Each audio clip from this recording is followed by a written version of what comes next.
കൊല്ലം പൂയപ്പള്ളിയിൽ ഭാര്യയെ പട്ടിണിക്കിട്ട് കൊലപ്പെടുത്തിയ പ്രതികൾക്ക് ജീവപര്യന്തം. ഇപ്പോൾ അഭിഭാഷകൻ മാധ്യമങ്ങളോട് സംസാരിക്കും. അവർ സക്സീഡ് ചെയ്തു, അവർ വിജയിച്ചു കഴിഞ്ഞല്ലോ. അതാണല്ലോ എക്സിക്യൂഷനിൽ അവർ വിജയിക്കുമ്പോഴാണ് നിയമത്തിൻ്റെ അവസാനത്തെ ഫോർത്ത് ലിമ്പ് പറയുന്നത്. പ്രിപ്പറേഷൻ, എക്സിക്യൂഷനൊക്കെ പറഞ്ഞ കുറേ സാധനങ്ങളുണ്ട്. അതിൻ്റെ നിയമത്തിലേക്ക് ഞാനിപ്പോൾ പോകുന്നില്ല. തീർച്ചയായിട്ടും 21 കിലോ. രണ്ടാമത്തെ പ്രസവം 2017 ജൂൺ മാസം 7-ാം തീയതിയാണ് രണ്ടാമത്തെ കുട്ടിയെ പ്രസവിക്കുന്നത്. ആ സമയത്ത് തുഷാരയുടെ ഭാരമെന്ന് പറയുന്നത് 48 കിലോ ആണ്. 1.5 വർഷത്തിന് ശേഷം മരിക്കുന്ന സമയത്ത് ആ കുട്ടിക്ക് ഭാരമെന്ന് പറയുന്നത് 21 കിലോയും 158 സെൻറ്റിമീറ്റർ ഉയരവുമാണ്. അത് മാത്രവുമല്ല, ആ കുട്ടിയുടെ സ്റ്റൊമക്കിൽ ഒരു ഫുഡ് പാർട്ടിക്കിൾസ് പോലും ഉണ്ടായില്ല. ഫുഡ് പാർട്ടിക്കിൾസിൻ്റെ അല്പം പോലും അംശം ഉണ്ടായിരുന്നില്ല. യൂറിനറി ബ്ലാഡർ എംറ്റി ആയിരുന്നു. അതെല്ലാം തന്നെ ഡോക്ടർ വത്സല പോസ്റ്റ്മോർട്ടം ചെയ്ത ഫോറൻസിക് സർജൻ ബഹുമാനപ്പെട്ട കോടതിയുടെ മുമ്പാകെ വളരെ കൃത്യമായിട്ടും വ്യക്തമായിട്ടും പറയുകയുണ്ടായി. അത് ശാസ്ത്രീയമായിട്ട്. അതിനോടൊപ്പം അന്ന് ഇൻക്വസ്റ്റ് നടത്തിയ കൊട്ടാരക്കര തഹസീൽദാർ അദ്ദേഹം ഈ തുഷാരയുടെ ശാരീരിക അവസ്ഥയെക്കുറിച്ച് വളരെ വ്യക്തമായി കോടതി മുമ്പാകെ ഇൻക്വസ്റ്റിൽ പറഞ്ഞിരിക്കുന്ന അതുപോലെ തന്നെ അതും ഈ പോസ്റ്റ്മോർട്ടം ചെയ്ത ഡോക്ടറുടെയും മൊഴികൾ കൊറോബറേറ്റ് ചെയ്യുന്നതായിരുന്നു. തീർച്ചയായിട്ടും അത് കൺസിഡർ ചെയ്യാതെ പോകാൻ കഴിയാത്ത തരത്തിലായിരുന്നു പ്രോസിക്യൂഷൻ കോടതി മുമ്പാകെ കൊണ്ടുവന്നിട്ടുള്ളത്. തീർച്ചയായിട്ടും ഇത് പ്രോസിക്യൂഷന് അഭിമാനകരമായ നിമിഷമായിട്ട് കാണും. ഇത് 2 പെൺകുട്ടികളാണ്, അവരുടെ സംരക്ഷണത്തിൻ്റെ കാര്യം കോടതി എന്തെങ്കിലും ഇല്ല, കോടതി ഇപ്പോൾ അതേപ്പറ്റിയൊന്നും പറഞ്ഞിട്ടില്ല. കാരണം മറ്റൊരു വിഷയങ്ങളും ആ കുട്ടികളുടെ കാര്യത്തെക്കുറിച്ച് പറഞ്ഞില്ല. പക്ഷേ പ്രോസിക്യൂഷൻ ആവശ്യപ്പെട്ടിരുന്നു, അത് കോടതി ഇതുവരെ ഒന്നും പറഞ്ഞിട്ടില്ല. തീർച്ചയായിട്ടും അതിനെന്താണെന്ന് വെച്ചാൽ വേണ്ടുന്ന കാര്യങ്ങൾ അമ്മയെ അനുവദിച്ചിട്ടില്ല എന്നുള്ളത്. അതിനകത്ത് രണ്ടാം സാക്ഷിയായ ഒരു ലിൻസി ഉണ്ട്. ലിൻസി പറയുന്നുണ്ട്, ഒരു ദിവസം തുഷാരയെ അടിക്കുന്നത് കുഞ്ഞുങ്ങളെ എടുക്കാൻ ശ്രമിച്ചതിൻ്റെ പേരിലാണ് എന്ന് പറയുന്നുണ്ട്. സാക്ഷി വഴി പറയുന്നു. ആരെ? അല്ലല്ല, രണ്ടാം സാക്ഷി. അത് ടീച്ചർ വേറെയാണ്. ടീച്ചറിൻ്റെ അടുത്ത് ഈ പറയപ്പെട്ട അമ്മ ആരാണെന്ന് ചോദിക്കുമ്പോൾ അമ്മ ഗീതയാണെന്നാണ് ടീച്ചറിനോട് പറയുന്നത്. ടീച്ചർ 7-ാം സാക്ഷിയാണ്. മിനി വർഗീസ് എന്ന് പറഞ്ഞ ടീച്ചറുണ്ട്. ടീച്ചർ 7-ാം സാക്ഷി. ടീച്ചറിനൊക്കെ പറഞ്ഞിരിക്കുന്നത് ആരാണ് അമ്മയെന്ന് ചോദിച്ചു. അമ്മയുടെ പേരെന്ന് ചോദിച്ചപ്പോൾ ഗീത എന്നാണ്. അവർ മരിച്ചു കഴിഞ്ഞപ്പോഴാണ്, തുഷാര മരിച്ചു കഴിഞ്ഞതിന് ശേഷമാണ് പത്രവാർത്തകളിലൂടെയാണ് ഈ കുട്ടിയുടെ അമ്മയുടെ പേര് തുഷാര എന്നാണെന്ന് അറിയുന്നത്.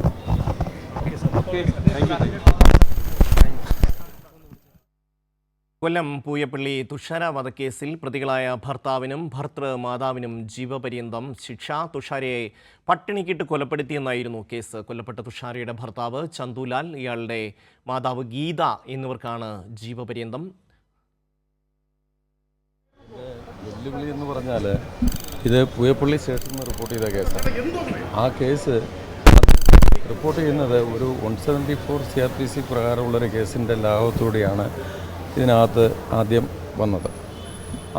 അതിനുശേഷം ഇതിൻ്റെ കാര്യങ്ങൾ അന്വേഷിക്കുന്നപ്പോൾ തന്നെ അന്ന് തന്നെ അത് സംശയകരമായ ഒരു ഇതാണെന്ന് മനസ്സിലാക്കി അന്ന് അത് കല്യാണം കഴിച്ചിട്ട് വളരെ വർഷങ്ങളാവാത്ത കുട്ടിയായതുകൊണ്ടും അത് തഹസീൽദാരെ കൊണ്ട് ഇൻക്വസ്റ്റ് നടത്താനായിട്ടും അങ്ങനെയാണ് അതിൻ്റെ ഇൻവെസ്റ്റിഗേഷൻ തുടങ്ങുന്നത്. അന്ന് ഈ കൊല്ലം റൂറലിൻ്റെ ചാർജ് ഉണ്ടായിരുന്ന SP സൈമൺ സാറായിരുന്നു. അപ്പോൾ സാറിൻ്റെ നിർദ്ദേശപ്രകാരമാണ് ഈ കേസ് വളരെ സീരിയസ് ആയിട്ട് തന്നെ എടുക്കുകയും അതിൽ സ്ത്രീധന പീഡനം മരണമാണെന്നും അതോടൊപ്പം തന്നെ 302, അതായത് ഇത് ഒരു കൊലപാതകമാണെന്നുമുള്ള ഒരു ആദ്യമേ മനസ്സിലാക്കുകയും അതിൻ്റെ അടിസ്ഥാനത്തിൽ നമ്മൾ പഴുതുകൾ അടച്ചതിനാണ് ഇതിൻ്റെ എല്ലാ തരത്തിലുള്ള അന്വേഷണം, അതിൻ്റെ മാസ്റ്റർ പ്രിപ്പയർ ചെയ്യുന്നതായാലും സ്റ്റേറ്റ്മെൻറ്റുകളായാലും അടുത്തുള്ള സാക്ഷികളെ കണ്ട് ചോദിക്കുന്നതായാലും അതിന് ഈ കേസിൻ്റെ മറ്റൊരു പ്രത്യേകത എന്ന് വെച്ചാൽ ഇതുമായിട്ട് ബന്ധപ്പെട്ട് നല്ല രീതിയിൽ പ്രോസിക്യൂഷനെ സഹായിക്കുന്നതിന് വേണ്ടി സാക്ഷികൾ കൃത്യമായിട്ട് മൊഴി രേഖപ്പെടുത്താനായിട്ട് ചെയ്തിട്ടുള്ളതാണ്. അതോടൊപ്പം തന്നെ ഈ ഒരു കേസിനെ സംബന്ധിച്ചുള്ളത് സ്ത്രീധന പീഡന മരണവും കൂടി ഉൾപ്പെടുന്നതാണ്. 304B കൂടെ വരുന്നുണ്ട്. അപ്പോൾ അതിൽ ഈ സ്ത്രീധനത്തിന് വേണ്ടിയുള്ളൊരു എഗ്രിമെൻ്റ് വരെ ഇതിനകത്ത് ഇവരെ വീട്ടുകാർ എഗ്രിമെൻ്റ് എഴുതി ഉണ്ടാക്കിയിട്ടുണ്ടായിരുന്നു. അതെല്ലാം ഈ കേസിനെ സംബന്ധിച്ചിടത്തോളം ആ കുറ്റത്തെ തെളിയിക്കുന്നതിനുള്ള വലിയ ഒരു സഹായം ആയിട്ടുണ്ട്.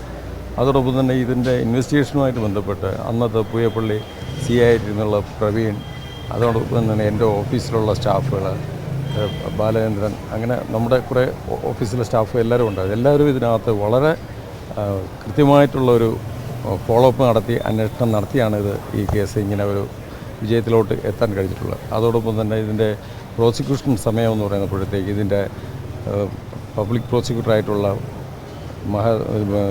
മഹേന്ദ്ര സാറ് അദ്ദേഹവും വളരെ ഇനിഷ്യേറ്റീവ് എടുത്തത്. അതായത് ഈ നമ്മുടെ പോലീസിൻ്റെ എല്ലാ വിറ്റ്നസിനെയും കൃത്യമായിട്ട് അത് കോടതിയിൽ നമുക്കത് പ്രസൻറ്റ് ചെയ്യാനായിട്ടുള്ള എല്ലാ അവസരങ്ങളും ഉണ്ടായിരുന്നു. അത് ഒരു ടീമിൻ്റെ ഒരു വിജയമായിട്ട് ഞാൻ കാണുന്നു. അതോടൊപ്പം തന്നെ ഇങ്ങനെയുള്ള കേസുകളിൽ, അതായത് സ്ത്രീകളെ പീഡിപ്പിക്കുകയും അവരുടെ സ്ത്രീധനത്തിന് വേണ്ടി അവരെ മറ്റു രീതിയിലുള്ള കൊലപ്പെടുത്തുകയും ചെയ്യുന്ന ഇത് ഒരു സമൂഹത്തിന് തന്നെ ഒരു കറക്റ്റായിട്ടുള്ള ഒരു വീക്ഷണം കൊടുക്കുന്നുണ്ട്. ഇങ്ങനെയുള്ള വിഷയങ്ങൾ കൃത്യമായിട്ട് ശിക്ഷിക്കപ്പെടുമെന്നും അത് ഭാവിയിൽ ഇങ്ങനെയുള്ള കുറ്റകൃത്യങ്ങൾ ഒഴിവാകാനായിട്ടുള്ള ഒരു തുടർച്ചവും ഒരു സന്ദേശമായി മാറുമെന്ന് ഞാനിത് പ്രത്യാശിക്കുന്നു. 302 നിലനിൽക്കുമെന്ന് ഉറപ്പുണ്ടായിരുന്നു. കാര്യം എന്ന് വെച്ച് കഴിഞ്ഞാൽ ഇതിനകത്ത് ഈ ഒരു മരണം സംഭവിക്കും എന്നുള്ളൊരു ഉറപ്പ് അവർക്കുണ്ട്. അതുകൊണ്ടാണല്ലോ ഈ പറയുന്ന ഈ കുട്ടിയെ 48 കിലോ ഉണ്ടായിരുന്ന കുട്ടി 21 കിലോയിലോട്ട് വെയിറ്റ് കുറഞ്ഞു വരുന്ന സമയത്ത് ഇതിന് വേണ്ട ട്രീറ്റ്മെൻറ്റോ ഇതിന് വേണ്ട ഭക്ഷണങ്ങളോ കാര്യങ്ങളോ ഒന്നും കൊടുക്കാതെയാണ് ഇതിലോട്ട് എത്തുന്നത്. അപ്പോൾ അത് നോളജ് ഉണ്ട്. അപ്പോൾ അത് 302 കൃത്യമായിട്ട് അതിൽ നിലനിൽക്കും. അതുകൊണ്ടാണ് ആദ്യം മുതലേ 302 ഉൾപ്പെടുത്തി തന്നെയാണ് ഈ കേസ് അന്വേഷിച്ചിട്ടുള്ളതും. അതോടൊപ്പം തന്നെ 304B അത് സ്ത്രീധനവുമായിട്ട് ബന്ധപ്പെട്ട ഒരു കൊലപാതകമാണെന്നുള്ള ഉറപ്പ് ഉള്ളതുകൊണ്ടാണ് അങ്ങനെ അത് ചെയ്തിട്ടുള്ളത്. അപ്പോൾ ആ പറയുന്ന സെക്ഷനിലെല്ലാം വിചാരണ വേളയിൽ കോടതിക്ക് മുമ്പായി തെളിയിക്കാനൊരു പ്രോസിക്യൂഷനും ഇൻവെസ്റ്റിഗേഷനും കഴിഞ്ഞു. അതിൻ്റെ ഭാഗമായിട്ടാണ് ഈ ഒരു ജഡ്ജ്മെൻറ്റ് വന്നതായിട്ട് വിശ്വസിക്കുന്നത്. പൂയപ്പള്ളി തുഷാര വധക്കേസിൽ പ്രതികളായ ഭർത്താവിനും ഭർതൃമാതാവിനും ജീവപര്യന്തം ശിക്ഷയാണ് കോടതി വിധിച്ചിരിക്കുന്നത്. തുഷാരയെ പട്ടിണിക്കിട്ട് കൊലപ്പെടുത്തിയെന്നായിരുന്നു കേസ്. കൊല്ലപ്പെട്ട തുഷാരയുടെ ഭർത്താവ് ചന്തുലാൽ, ഇയാളുടെ മാതാവ് ഗീത എന്നിവർക്കാണ് കോടതി ജീവപര്യന്തം ശിക്ഷ വിധിച്ചത്. കൊല്ലത്ത് നിന്നിപ്പോൾ രാജ്കുമാർ ചേരുന്നു. രാജ്കുമാർ, ഈ തുഷാരയ്ക്ക് ഈ ഭർത്തൃമാതാവും ഭർത്താവും കൊടുത്തിരുന്നത് പഞ്ചസാര ലായനിയാണ് എന്നാണ് പറയുന്നത്. എത്ര ക്രൂരമായി ഒരു യുവതിയെ കൊലപ്പെടുത്തുന്നു. 21 കിലോയാണ് മരിക്കുമ്പോൾ ഇവരുടെ ഭാരം. ഇവരുടെ വിവാഹം 2013 വിവാഹ സമയത്ത് നൽകാമെന്ന് സമ്മതിച്ചിരുന്ന സ്ത്രീധന തുകയിൽ കുറവ് വന്ന 2 ലക്ഷം രൂപ 3 വർഷത്തിൽ നൽകണമെന്ന് കാണിച്ച് ഈ പ്രതികൾ തുഷാരയെ ഒടുവിൽ രേഖാമൂലം കരാറുണ്ടാക്കി. എന്നാൽ 3 മാസം കഴിഞ്ഞ് ഈ തുക ആവശ്യപ്പെട്ട് തുഷാരയും കുടുംബത്തെയും ശാരീരികമായും മാനസികമായി ഈ പ്രതികൾ പീഡിപ്പിച്ചു. തുടർന്ന് തുഷാരയെ സ്വന്തം കുടുംബവുമായി സഹകരിക്കാനോ കാണാനോ പോലും ഇവർ അനുവദിച്ചിരുന്നില്ല. തുഷാരയ്ക്ക് 2 പെൺകുട്ടികളും ഇതിനിടയിൽ ജനിച്ചു. കുട്ടികളെ പോലും തുഷാരയുടെ വീട്ടുകാരെ കാണാൻ അനുവദിച്ചില്ല. തുഷാര കുഞ്ഞുങ്ങളെ താലോലിക്കാൻ പോലും ഒരു അമ്മ എന്ന നിലയിൽ ആ കുഞ്ഞുങ്ങളെ എടുക്കാൻ പോലും ഇവർ അനുവദിച്ചില്ല. 2019 മാർച്ച് 21 രാത്രി തുഷാര മരിച്ചു എന്ന് കാട്ടി തുഷാരയുടെ പിതാവിനെ ഒരു ഓട്ടോറിക്ഷ ഡ്രൈവർ വഴി അറിയിച്ചു. വിവരമറിഞ്ഞ് രാത്രി 1 മണിക്ക് കൊല്ലം ജില്ലാ ആശുപത്രിയിൽ ഈ തുഷാരയുടെ പിതാവും മാതാവും സഹോദരനും ബന്ധുക്കളും എത്തിയപ്പോൾ മൃതശരീരം കണ്ട് ഇവര് സത്യം പറഞ്ഞാൽ ഇവര് ഞെട്ടിപ്പോയി. ദയനീയമായി ശോഷിച്ച രൂപമായിരുന്നു തുഷാരയുടേത്. അവരോടൊപ്പം തന്നെ പൂയപ്പള്ളി പോലീസിന് പരാതി നൽകി. തുടർന്ന് നടത്തിയ പോസ്റ്റ്മോർട്ടം പരിശോധനയിൽ ഇപ്പൊ ഷമ്മി സൂചിപ്പിച്ചതുപോലെ അപൂർവവും അതിക്രൂരവുമായ ഒരു കൊലപാതകത്തിന്റെ ചുരുള് അഴിയുകയായിരുന്നു. മൃതശരീരത്തിന്റെ ഭാരം വെറും 21 കിലോഗ്രാം. ആമാശയത്തിൽ ഭക്ഷണ വസ്തുവിന്റെ അംശം ഒട്ടുമില്ല. ഇതൊക്കെ പോസ്റ്റ്മോർട്ടം റിപ്പോർട്ടിൽ തന്നെ തെളിഞ്ഞു. തൊലി എല്ലിനോട് ചേർന്ന് മാംസമില്ലാത്ത നിലയിലായിരുന്നു. വയർ ഒട്ടി വാരിയെല്ല് തെളിഞ്ഞ് നട്ടലിനോട് ചേർന്നിരുന്നു. ശാസ്ത്രീയമായ തെളിവുകൾക്ക് ഉപരിയായി അയൽക്കാരുടെയും തുഷാരയുടെയും 3 വയസ്സുള്ള കുട്ടിയുടെയും അധ്യാപികയുടെ മൊഴികൾ ഈ കേസിൽ നിർണായകമായിട്ടുണ്ട്. ഈ കുട്ടിയെ നഴ്സറിയിൽ ചേർത്തപ്പോൾ അമ്മയുടെ അഭാവം അന്വേഷിച്ച ടീച്ചറിനോട് അവർ കിടപ്പ് രോഗിയാണെന്നാണ് പ്രതികൾ ധരിപ്പിച്ചത്. മാത്രമല്ല ഈ അമ്മയുടെ പേര് തുഷാര എന്നതിന് പകരം 2ാം പ്രതിയായ രാജ്കുമാറിലേക്ക് മടങ്ങിയെത്താം. തുഷാരയുടെ ബന്ധുക്കളുടെ പ്രതികരണം. സങ്കടം. കാരണം വെച്ചാൽ അത്രമാത്രം ഒരു പെൺകുഞ്ഞിനെ എങ്ങനെ ദ്രോഹിക്കാം, അങ്ങനെയെല്ലാം അതിനെ ദ്രോഹിച്ച്. അത്ഭുതങ്ങളിൽ അത്ഭുതമല്ലേ നമ്മൾ കേട്ടത്. ഒരു പെൺകുഞ്ഞിനെ വിവാഹം കഴിച്ചുകൊണ്ട് പോയിട്ട് അതിനെ പച്ചരിയും പഞ്ചസാരയും വെള്ളവും കൊടുത്തിട്ട് അതിനെ വായിലിട്ട് വെള്ളം ഒഴിച്ചു കൊന്നു എന്നൊക്കെ പറയുമ്പോൾ നമുക്ക് സഹിക്കാൻ പറ്റുന്നതിലൊക്കെ അപ്പുറമാണ്. വർഷം 6 പിന്നിട്ടെങ്കിലും നമുക്ക് പറയുമ്പോഴൊക്കെ നമ്മുടെ കണ്ണ് നിറയാണ്. ഞങ്ങൾ ആരും അങ്ങോട്ട് അടുക്കാൻ പോലും അനുവദിച്ചിരുന്നില്ല ഇവർ. പല സന്ദർഭങ്ങളിലും ഞങ്ങൾ ഇവിടെ 2ാമത്തെ കുഞ്ഞിനെ പ്രസവിക്കുന്ന സന്ദർഭത്തിൽ ഇവിടെ DYSP കൊല്ലം ഡിസ്ട്രിക്ട് ഹോസ്പിറ്റലിൽ ഞാനും തുഷാരയുടെ അമ്മയും കൂടെ ചെല്ലുമ്പോൾ ഞങ്ങളുടെ നേരെ ഇല്ല സിംഹക്കൂട്ടിൽ നിന്ന് ചാടി വീഴുന്ന കണക്കാണ് ചന്തു ചാടി വീണിട്ട് ഞങ്ങളെ അടിക്കാൻ വരികയും തെറി വിളിക്കുകയും ഒക്കെ ചെയ്തിട്ട് കുഞ്ഞിനെ കാണിക്കാതെയൊക്കെ കുഞ്ഞിനെ കൊണ്ടുപോട്ടെ എന്ന് ചോദിക്കുമ്പോൾ മറ്റൊരു ഭാഷയാണ് അവിടെ ഉപയോഗിക്കുന്നത്. അതിനുശേഷം ഞങ്ങൾ ചാപ്പറയ്ക്കും നീണ്ടകരയ്ക്കും ഇടയ്ക്ക് ചെല്ലുമ്പോൾ ഈസ്റ്റ് പോലീസ് സ്റ്റേഷനിൽ നിന്ന് വിളി വരുന്നു. എൻ്റെ പേരിൽ കേസ് കൊടുത്തു, കൊച്ചിനെ കൊണ്ടുപോകാൻ ബലപ്രയോഗം നടത്തി എന്നൊക്കെ പറഞ്ഞിട്ട്. അങ്ങനെ ഞങ്ങൾ ഒരുപാട് പീഡനങ്ങൾ ഇതിനകത്ത് സഹിച്ചു. അപ്പോൾ നീതി കിട്ടിയോ എന്ന് ചോദിച്ചാൽ നീതി കിട്ടി. പക്ഷേ കുഞ്ഞനുഭവിച്ച ആ ഒരു ഇതിന് ഞാൻ വീണ്ടും പറയുകയാണ്, ഇത് പോരാ എന്ന് തന്നെയാണ് ഞങ്ങളുടെ കുടുംബത്തിൻ്റെ അഭിപ്രായം.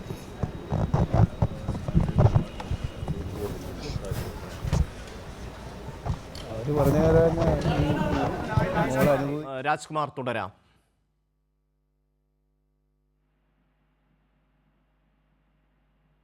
കൊല്ലം പൂയപ്പള്ളിയിൽ തുഷാര എന്ന 28 വയസ്സുള്ള യുവതിയെ ഭർത്താവും ഭർത്തൃമാതാവും ചേർന്ന് പട്ടിണിക്കിട്ട് കൊലപ്പെടുത്തി. അതിൻ്റെ ശിക്ഷയാണ് ഇപ്പോൾ പ്രഖ്യാപിച്ചിരിക്കുന്നത്. അവർക്കും അതേ രീതിയിലുള്ള നരകയാതന അനുഭവിക്കും.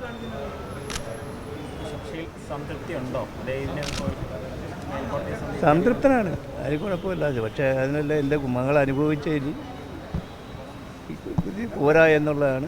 ഒരു ഘട്ടത്തിൽ മകളെ നിങ്ങളുമായിട്ട് ബന്ധപ്പെടാൻ പോലും ഇവർ അനുവദിച്ചിരുന്നില്ല. ഒരു ഘട്ടത്തിൽ 3 മാസം വിവാഹം കഴിഞ്ഞ് 3 മാസം ആയപ്പോൾ തന്നെ സ്ത്രീധനം ആവശ്യപ്പെട്ട് ഞങ്ങളെ ശല്യം ചെയ്യാൻ തുടങ്ങിയത്. അന്ന് മുതൽ അവർക്ക് അതിൻ്റേതായിട്ടുള്ള രീതിയിൽ നമ്മൾ അകത്തോട്ട് അവിടെ ചെല്ലാനോ പിടിക്കാനോ ഒന്നും. എൻ്റെ മകൾ ഞങ്ങൾക്ക് അനുകൂലമായിട്ടുള്ള രീതിയിലുള്ള പോലീസ് കേസ് കൊടുക്കാനോ മറ്റുള്ള കാര്യങ്ങൾക്കോ ഒന്നും അവർ അനുവദിക്കാനോ നമുക്ക് പറ്റത്തില്ലായിരുന്നു. അതായിരുന്നു സാഹചര്യം. അച്ഛൻ്റെ പേര് തുളസീധരൻ. ഈ മരണപ്പെട്ട തുഷാരയുടെ അച്ഛൻ്റെയും അതുപോലെ തന്നെ രാജ്കുമാർ തുടരുകയാണ്. കൊല്ലം പൂയപ്പള്ളി തുഷാര വധക്കേസിൽ പ്രതികളായ ഭർത്താവിനും ഭർത്തൃമാതാവിനും ജീവപര്യന്തം ശിക്ഷയാണ് കിട്ടിയത്. ഇപ്പോൾ തുഷാരയുടെ അച്ഛനും അതുപോലെ തന്നെ മറ്റ് ഒരു ബന്ധുവുമാണ് പ്രതികരിച്ചത്. എത്രമാത്രം ക്രൂരമായ പീഡനമാണ് ആ യുവതി അനുഭവിക്കേണ്ടി വന്നത് എന്നുള്ളതാണ് ഈ അച്ഛനും ബന്ധുക്കളുമൊക്കെ പറയുന്നത്. പഞ്ചസാര ലായനിയും വേവിക്കാത്ത അരിയും വെള്ളവുമാണ് ഈ തുഷാരയ്ക്ക് എത്രയോ മാസങ്ങളായി ഇവർ നൽകിയിരുന്നത് എന്നാണ് അന്വേഷണ റിപ്പോർട്ടിൽ പറയുന്നത്. പ്രതികൾക്ക് ജീവപര്യന്തം ശിക്ഷ വിധിച്ചിരിക്കുന്നു കോടതി.